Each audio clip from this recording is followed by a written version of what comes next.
अस्सलाम वालेकुम, कैसे हैं? मुझे उम्मीद है आप सब खैरियत से होंगे और अल्लाह ताला के इन्सान में होंगे। जैसा कि आपको पता है कि हमारे ऑनलाइन लेक्चर्स हो रहे हैं और इसके साथ साथ आप रमज़ान शरीफ का महीना स्टार्ट हो चुका है।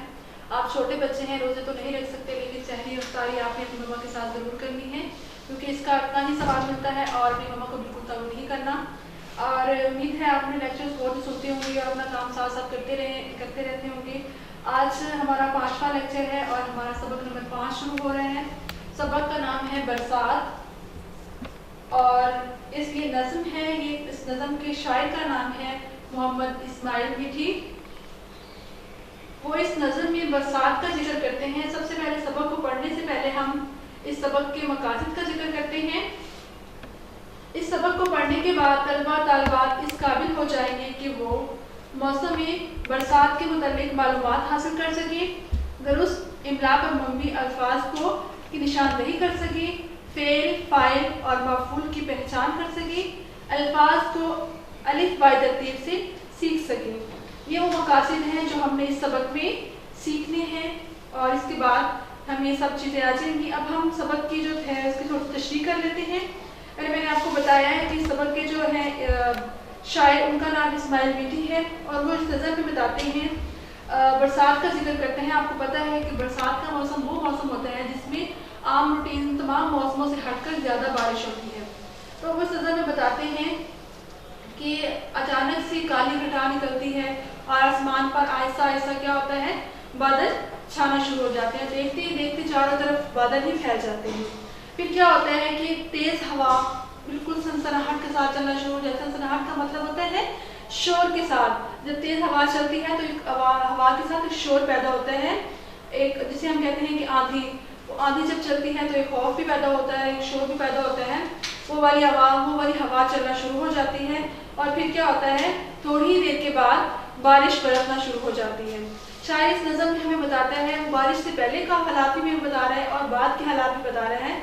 बताता है कि क्या होता है कि बारिश बरसने के बाद क्या होता है कि जो खुश्क ज़मीन जो बंजर हो चुकी थी, जिसमें क्या हुआ था, खुश्की थी हर तरफ, बारिश बरसने के बाद उस ज़मीन में जान आ जाती है, वो फिर से नरम हो जाती है और वो फसलें जो जिनको पानी की कमी की वजह से खुश्क हो चुकी थी, उनमें क्या होता है, वो फिर से सरसब्ज हो जाती है। और उन फसलों को देखकर जो किसान हैं जिनकी वो फसलें हैं, वो उनके चेहरों पर खुशी आ जाती है, क्योंकि वो उनकी रोज़ी होती है। वो फसलें किसानों ने उगाई होती हैं और उन फसलों को देखकर वो फिर से खुश हो जाते हैं। इसी तरह शायर फिर आगे बताता है कि जो फल फूल और पेड़ हैं, जब उन पे बारिश के कतरे गिरते हैं तो वो भी खुशी से लहलहा उठते हैं, उनमें भी एक रौनक आ जाती है और वो मैदान जो बिल्कुल बंजर हो चुके थे वो फिर से हरे हरे हो जाते हैं और घास फिर से हरी हो जाती है। यानी ये सब कुछ बरसात के बाद होता है। जब बारिश बरसती है उसके बाद ये सब मनाजिर सामने आते हैं। बारिश अल्लाह ताला की रहमत है, हमें इससे खुश होना चाहिए, ये अल्लाह ताला की एक नेमत है। तो और जो जानवर हैं, जो ज़मीन में रहने वाले छोटे छोटे हशरात हैं, वो भी बारिश के बाद अल्लाह ताला का शुक्र अदा करते हैं, उसकी बारिश के बाद खुश हो जाते हैं।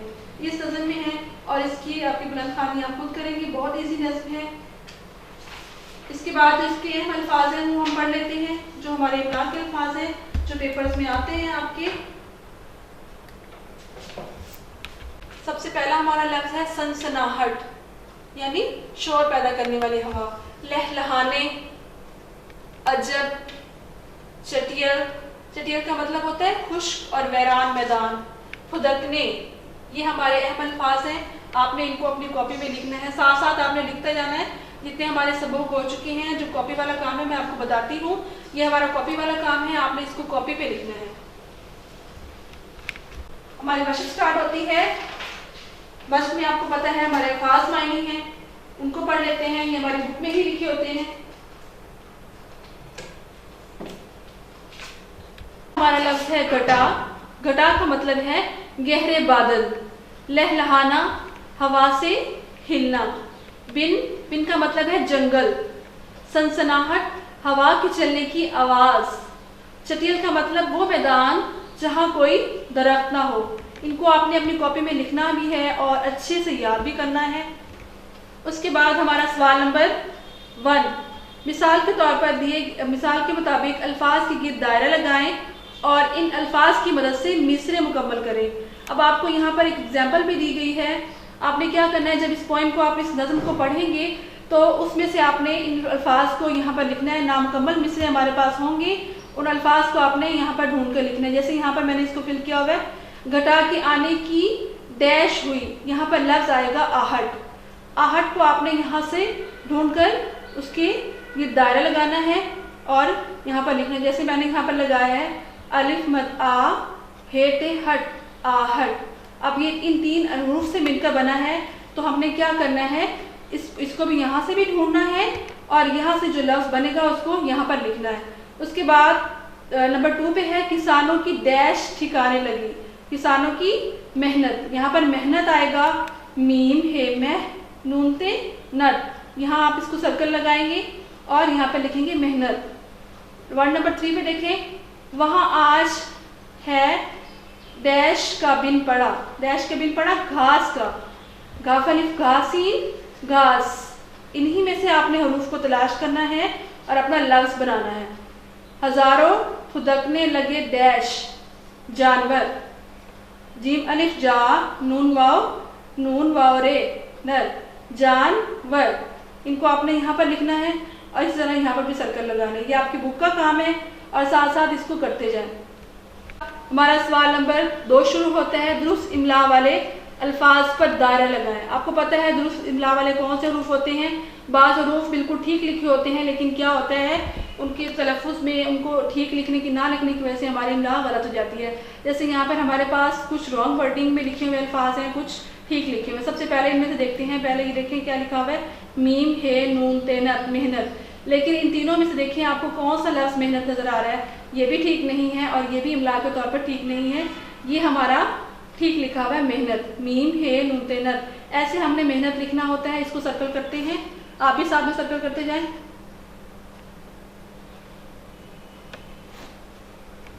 लाइन नंबर 2 पे आए। दूसरी लाइन में हमने एक वर्ड तलाश करना है, हजारों। हजारों को हे इस तरह की हे से स्टार्ट करते हैं। ये वाली दोनों हे हमारी रॉन्ग होती हैं। हजारों हे जेलिजा रेवाओ रो और साथ में नून गुना लिखेंगे तो बनेगा हजारों। इसके ऊपर सर्कल लगाएंगे। इसी तरह हमारे पास लाइन नंबर 3 में देखिए लफ्ज़ है किसान। किसान को हमने यहाँ से तलाश करना है। ये दोनों हमारे पास ठीक नहीं है, ये दुरुस्त नहीं है। यहाँ जो सेंटर वाला लफ्ज़ है वो हमारे पास दुरुस्त इमला के तौर पर है। इसके ऊपर इसकी गिर्द हम दायरा लगाएंगे। हरा, यहाँ देखेंगे इन्होंने हे रे आइन से बनाया हुआ है हरा, ये दोनों ठीक नहीं है। और ये जो लास्ट वाला लफ्ज़ है ये हमारा ठीक इमला के तौर पर लिखा हुआ है। इस पे दायरा लगाएं। लास्ट पे देखें सनसनाहट, यहाँ पे उन्होंने हमें स्वाद से बना के लिखा हुआ है, बना के दिया, लेकिन हमने स्वाद से नहीं बनाना, हमने सीन से बना के लिखना है। तो ये जो सेंटर वाला लफ्ज़ है ये हमारा ठीक है। इस पे हम दायरा लगाएंगे। आपने भी इसको इसी तरह सॉल्व करना है। हमारा सवाल नंबर 3 शुरू होता है, दिए गए अल्फाज को अलिफ बाई तरतीब से लिखें। आपको पता है अलिफ बाई तरतीब किसको कहते हैं, यानी अल्फाज को हरूफ तहज्जी की तरतीब से लिखना है। जिस तरह आपको पता है कि अलिफ पे को लिखते हैं, इसी तरह हमने इन अल्फाज को लिखना है। जैसे अलिफ में हरूफ तहज्जी में सबसे पहले अलिफ आता है तो अलिफ वाले अल्फाज को पहले लेकर आएंगे। उसके बाद बे आता है तो जिसमें जो बे वाले अल्फाज है उसको लेकर आएंगे। उसके बाद पे आता है तो पे वाले जो अल्फाज होंगे उनको लेकर आएंगे।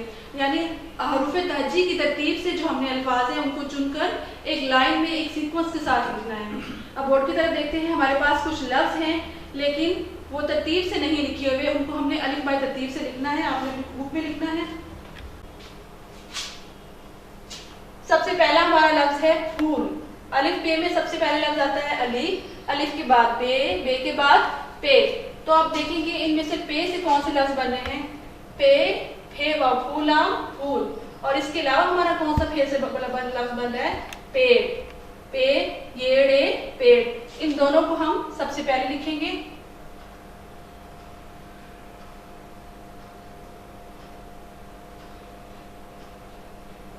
फूल के बाद पेड़, अलिफ पे वाली तरतीब लेनी है हमने। अब पे के बाद क्या आता है, बे पे ते, ते से इनमें से कोई लफ्ज नहीं बनता। उसके बाद जीम से कोई लफ्ज बन रहा है, ये देखिए जंगल, इसको लिखेंगे।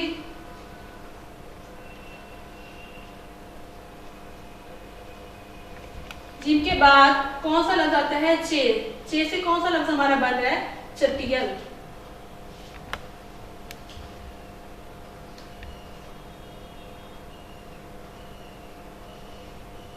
और एंड पे हमारा लफ्ज आएगा किसान, ही बचा है तो हम इसको लास्ट पे लिख देते हैं।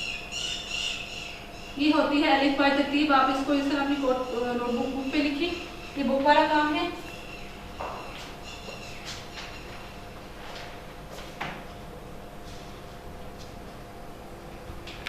चार है, दिए गए जुमलों में से फेल, फाइल और मफूल अलग अलग करके लिखें। आपको मैंने पिछले सबक में बताया था फेल किसे कहते हैं, किसी भी काम को फेल कहते हैं। ये फेल की तारीफ है, हमने पहले पढ़ी ही है फेल की तारीफ। आज हमने फेल के साथ फाइल और मफूल की तारीफ भी पढ़नी है।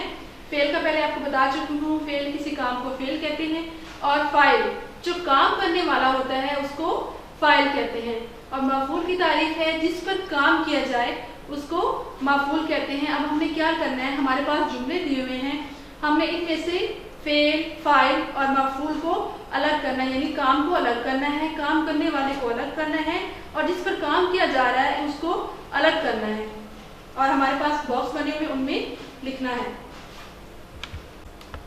सबसे पहला लफ्ज हमारे पास है फरहान सबकी मदद करता है। फेल पता है आपको किसको कहते हैं, काम को। तो यहाँ पर कौन सा काम हो रहा है, करता, करती, खेलता, खेलती। आपको पहले मैंने बताया था करता, करता हमारा क्या होगा, फेल, कोई भी काम है।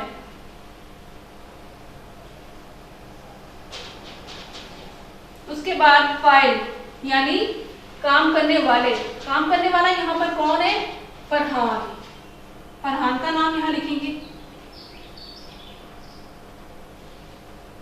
उसके बाद मफूल, मफूल यानी जिस पर काम हो रहा है। तो काम किस पर हो रहा है, फरहान सबकी, यहाँ पर सबकी क्या होगा, हमारा मफूल होगा।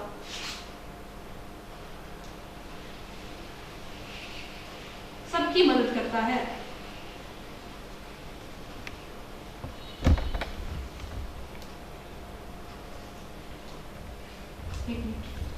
यानी फाइल का मतलब होता है काम करने वाला, यहाँ पर आएगा फरहान। उसके बाद हमारा मफूल क्या है, हमारा काम किस पर हो रहा है, मदद करना।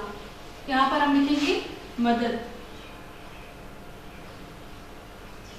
लाइन नंबर 2 पे आते हैं, आमना आंख मचोली खेलती है। इसमें हमारा फाइल, सबसे पहले हम फाइल देखते हैं, काम देखते हैं। हमारा काम कौन सा हो रहा है, खेलना हो रहा है, यहाँ पे खेलती लिखते हैं। आमना कौन सा काम कर रही है, खेलने वाला काम कर रही है।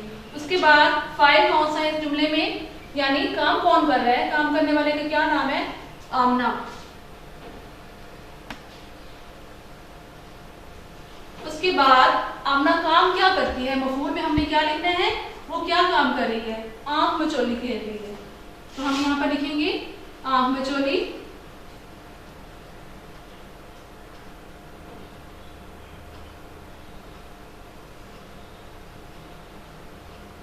इसी तरह हम जुमले नंबर 3 में आते हैं, अम्मी सब्जी काटती है। सबसे पहले हमें क्या देखना है, फेल।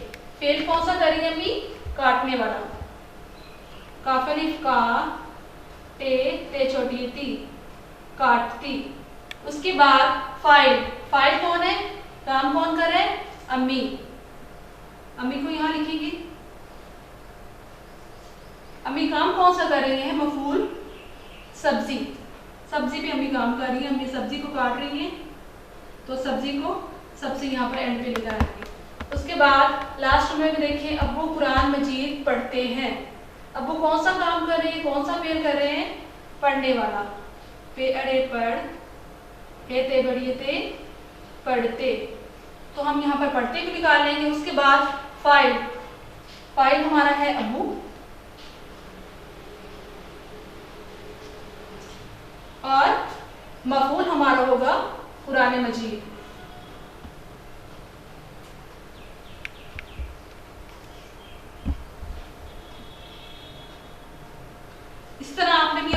में लिखना है और इसको याद भी करना है। हमारा सबक इसके साथ हमारा है सवाल नंबर 5, बारिश के मौसम में आपको क्या करना पसंद है? जब बारिश होती है तो आप कौन सा काम करते हैं और आपको क्या पसंद है, आप क्या खाना पसंद करते हैं और वहाँ पे कौन सी गेम खेलना पसंद करते हैं? इस तरह आपने यहाँ पर सवाल नंबर 5 में लिखना है। ये आपका होमवर्क है। और उसके बाद अमली सरगर्मी स्टार्ट होती है हमारी। तमाम बच्चे मिलकर नज़म बरसात तरन्नुम से पढ़ें। आपने इसको अपनी तरन्नुम के साथ पढ़ना है। और सवाल नंबर 8 है, कागज़ की कश्तियाँ बनाएं और रंग भरकर एक दूसरे को तोहफे में दें। आपने कागज़ की कश्तियाँ बनानी है, अपने घर वाले, अपने छोटे बहन भाइयों को देनी है, ताकि जब बारिश आए तो आप घर में ही रहकर ये गेम खेल सकें। इसके साथ हमारा आज का लेसन कंप्लीट होता है, सबक नंबर 5। इंशाल्लाह नेक्स्ट लेक्चर हमारा होगा और उसमें हम अपना अगला सबक पढ़ेंगे। आज हमारा लेसन कंप्लीट हो चुका है और जो सबक लिखने वाला काम है उसको आपने लिखना है और जो याद करने वाला काम है उसको आपने याद करना है और अच्छी तरह याद किया करें, ताकि जब आप एग्जाम्स हों आपकी और इंशाल्लाह हमारे स्कूल जब ओपन होंगी और आपके एग्जाम स्टार्ट होंगे तो आपकी पेपर की तैयारी अच्छी होगी। अपना बहुत सारा ख्याल रखना है, घरों में रहना है और किसी को तंग नहीं करना, मामा पापा के साथ रहना है और अपनी बहुत सारा ख्याल रखना है। अल्लाह हाफिज़। Thank you so much.